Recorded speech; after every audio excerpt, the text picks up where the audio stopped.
സങ്കീർത്തന ധ്യാനത്തിലേക്ക് ദൈവത്തിരുമനസ്സിൻ്റെ നാമത്തിൽ കടുത്തൊരു നാമത്തിൽ സ്വാഗതം. സർവശക്തനും നിത്യനുമായ ദൈവമേ, ആകാശത്തെയും ഭൂമിയും സൃഷ്ടിച്ച ഞങ്ങളുടെ ദൈവമേ, അങ്ങയുടെ സംഗീതത്തിലും ശക്തിയിലും ഞങ്ങൾ ആശ്രയിക്കുന്നു, വിശ്വസിക്കുന്നു. ഭയവും അരക്ഷിതാവസ്ഥയും നിറഞ്ഞ ഈ ലോകത്ത് അങ്ങ് ഞങ്ങളുടെ കൂടെയുണ്ട് എന്ന ഉറപ്പോടെ ഞങ്ങൾ അങ്ങയുടെ സന്നിധിയിൽ അണയുന്നു പിതാവേ. ഈ സങ്കീർത്തന ഭാഗത്തെക്കുറിച്ച് ഞങ്ങൾ ധ്യാനിക്കുമ്പോൾ അവിടുത്തെ വചനം ഞങ്ങളുടെ ഹൃദയങ്ങളിൽ ആഴത്തിൽ പതിയുവാനും അടിയുറച്ച വിശ്വാസത്തിൽ ഞങ്ങൾ മുന്നേറുവാനും ഞങ്ങളെ പഠിപ്പിക്കണമേ നാഥ. അവിടുത്തെ ജീവനുള്ള വചനം ഞങ്ങളെ നയിക്കുകയും ആശ്വസിപ്പിക്കുകയും ചെയ്യുമാറാകട്ടെ. പരിശുദ്ധാത്മാവെ ഞങ്ങളിൽ വന്ന് നിറയണമേ. പിതാവെ, അടിയങ്ങൾ ശ്രവിക്കുന്നു, അവിടുന്ന് അരുൾ ചെയ്താലും. സങ്കീർത്തനങ്ങൾ 47 അധ്യായം 1 മുതൽ 9 വരെയുള്ള തിരുവചനങ്ങൾ. ജനതകളുടെ മേൽ വാഴുന്ന ദൈവം. ജനതകളെ കരഘോഷം മുഴക്കുവീൻ, ദൈവത്തിൻ്റെ മുൻപിൽ ആഹ്ലാദാരവം മുഴക്കുവീൻ. അത്യുന്നതനായ കർത്താവ് ഭീതിതനാണ്. അവിടുന്ന് ഭൂമി മുഴുവൻ്റെയും രാജാവാണ്. അവിടുന്ന് രാജ്യങ്ങളുടെ മേൽ നമുക്ക് വിജയം നേടിത്തന്നു, ജനതകളെ നമ്മുടെ കാൽ കീഴിലാക്കി. അവിടുന്ന് നമ്മുടെ അവകാശം തിരഞ്ഞെടുത്തു തന്നു, താൻ സ്നേഹിക്കുന്ന യാക്കോബിൻ്റെ അഭിമാനം തന്നെ. ജയഘോഷത്തോടും കാഹളനാദത്തോടും കൂടെ ദൈവമായ കർത്താവ് ആരോഹണം ചെയ്തു. ദൈവത്തെ പാടി പുകഴ്ത്തുവീൻ, സ്തോത്രങ്ങൾ ആലപിക്കുവീൻ. നമ്മുടെ രാജാവിന് സ്തുതികൾ തീർക്കുവീൻ, കീർത്തനങ്ങൾ ആലപിക്കുവീൻ. ദൈവം ഭൂമി മുഴുവൻ്റെയും രാജാവാണ്. സങ്കീർത്തനം കൊണ്ട് അവിടുത്തെ സ്തുതിക്കുവീൻ. ദൈവം ജനതകളുടെ മേൽ വാഴുന്നു, അവിടുന്ന് തൻ്റെ പരിശുദ്ധ സിംഹാസനത്തിലിരിക്കുന്നു. അബ്രാഹത്തിൻ്റെ ദൈവത്തിൻ്റെ ജനത്തെപ്പോലെ ജനതകളുടെ പ്രഭുക്കന്മാർ ഒരുമിച്ച് കൂടുന്നു. ഭൂമിയുടെ രക്ഷാകവചങ്ങൾ ദൈവത്തിന് അധീനമാണ്. അവിടുന്ന് മഹോന്നതനാണ്. ദൈവജനമേ, സങ്കീർത്തനം 47 അധ്യായം ദൈവത്തിൻ്റെ സർവാധികാരത്തെയും സ്തുതിയിലേക്കുള്ള ക്ഷണത്തെയും ഒരു ഭക്തി ഗീത രൂപേണ അവതരിപ്പിക്കുന്നു. ജനതകളെ കരഘോഷം മുഴക്കുവീൻ, ദൈവത്തിന് മുൻപിൽ ആഹ്ലാദാരവം മുഴക്കുവീൻ.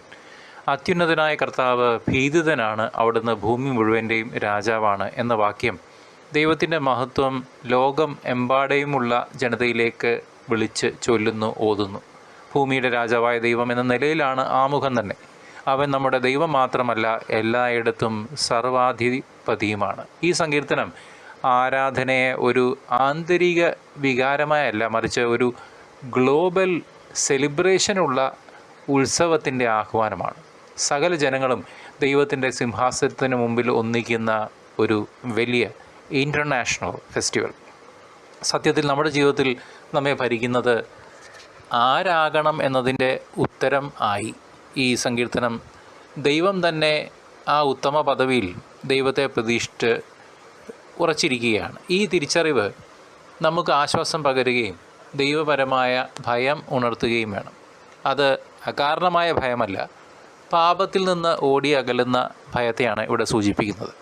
ദാവീദ് ഒരു രാജാവായി ഭരണത്തിലെ വിശിഷ്ടമായ സൗകുമാര്യങ്ങൾ പ്രകടിപ്പിച്ചു ഇരുന്നുവെങ്കിലും ദൈവത്തിൻ്റെ സാന്നിധ്യത്തിൽ അവൻ വെറും ഒരു വ്യക്തി മാത്രമായിരുന്നു, ഒരു തികഞ്ഞ ദൈവഭക്തൻ. ദാവീദ് നേരിട്ട യുദ്ധങ്ങളും അനുഭവിച്ച പ്രശ്നങ്ങളും അവനെ ദൈവത്തിൽ ആശ്രയിക്കുവാനും കൂടുതൽ വിനയപ്പെടുത്തുവാനും ആരാധനയോടെ ജീവിക്കാനുമാണ് പ്രേരിപ്പിച്ചത്. ദൈവത്തിൽ നിന്ന് അകലുവാനോ അന്യ ദൈവങ്ങളെ സേവിക്കാനോ അല്ല. എന്ത് വിജയമുണ്ടായാലും അതിനുള്ള മഹത്വം ദൈവത്തിനാണ് അർപ്പിക്കേണ്ടത് എന്ന സത്യത്തിൽ ദാവീദ് ഉറച്ച് വിശ്വസിച്ചിരുന്നതായി നാം സങ്കീർത്തനത്തിൽ ഉടനീളം കാണുന്നുണ്ട്. ഈ സങ്കീർത്തനം 47 അധ്യായത്തിലും ദാവീദ് ഒരു ഉത്സവശീലനായ ആരാധകനായി നമ്മുടെ മുന്നിൽ അവതരിക്കുന്നു. തബേലയും തമ്പുരും സംഗീതവും സംഗീതാത്മകമായ വാക്കുകളും ഉപയോഗിച്ച് ദൈവത്തെ മഹത്വപ്പെടുത്തുന്നു ദാവീദ്. ഇന്ന് മനോഹരമാണത് സഹോദരങ്ങളെ. ദാവീദിൻ്റെ നിരന്തരമായ ആരാധനാ രീതിയാണ് അദ്ദേഹത്തെ ദൈവ ഹൃദയത്തോട് ഏകീകരിച്ചത്. ഈ സങ്കീർത്തനം ദാവീദിൻ്റെ ഉൾക്കാഴ്ചയും ദൈവപ്രീതിയുമാണ് നമ്മോട് വിളിച്ചു ചൊല്ലുന്നത്.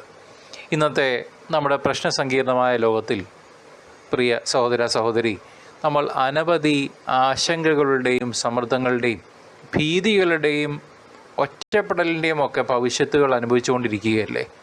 വ്യവസായം തകർന്നു പോയവരും തൊഴിൽ നഷ്ടപ്പെട്ടവരും രോഗാതുരരായി കിടക്കുന്നവരും കുടുംബത്തിൽ അസ്വാസ്ഥ്യങ്ങളോടെ ജീവിക്കുന്നവരും ഒക്കെ പലതരത്തിലാണല്ലോ. എന്നാൽ ദാവീദിനേക്കാൾ ജീവിതത്തിൽ മോശം സന്ദർഭങ്ങളിലൂടെ കടന്നുപോയവർ ഇന്നും ദൈവത്തിൽ വിശ്വാസം കെട്ടിപ്പടുക്കുന്നത് കാണുമ്പോൾ അവർ സങ്കീർത്തനം 47 അധ്യായത്തിൻ്റെ ക്ലിയർ റെപ്രസെൻറ്റേറ്റീവ്സ് ആണ് എന്ന് തിരിച്ചറിയാൻ സാധിക്കും. നാം എങ്ങനെയാണ് എന്ന് വിചിന്തനം ചെയ്യാൻ ഇതൊരു നല്ല അവസരമാണ് സഹോദരങ്ങളെ.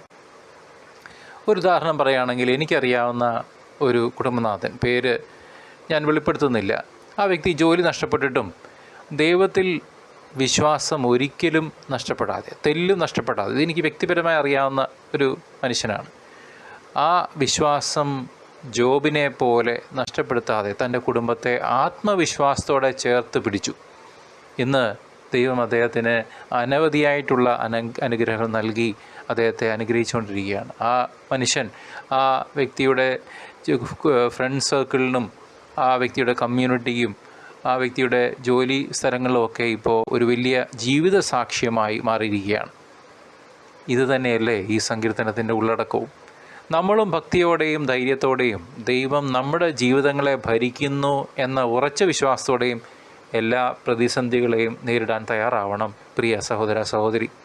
പുതിയ നിയമത്തിൽ ഈ സങ്കീർത്തനത്തിന് സമാനമായ വചനം 1 കൊരിന്ത്യർ 15:24 മുതൽ 25 വരെയുള്ള ഭാഗത്ത് പൗലോസ് അപ്പോസ്തലൻ പറയുന്നുണ്ട്. അവൻ സകല ശത്രുക്കളെയും തൻ്റെ കാൽ കീഴിൽ എത്തും വരെ ഭരിച്ചുകൊണ്ടിരിക്കും എന്ന സൂചനയാണ്. ഈ വചനങ്ങളിൽ ദൈവം സർവാധിപതിയാണെന്നത് വെളിപ്പെടുത്തുന്നു. ക്രിസ്തുവിൽ ദൈവത്തിൻ്റെ ഈ രാജ്യത്വം ശരീരമായി പ്രത്യക്ഷപ്പെട്ടു. 1 യോഹന്നാൻ 1:1 പറയുന്നത്, in the beginning was word, the word was God and God took the form of flesh and dwelt among us. ആദിയിൽ വചനമുണ്ടായിരുന്നു, വചനം ദൈവത്തോടു കൂടിയായിരുന്നു, വചനം ദൈവമായിരുന്നു.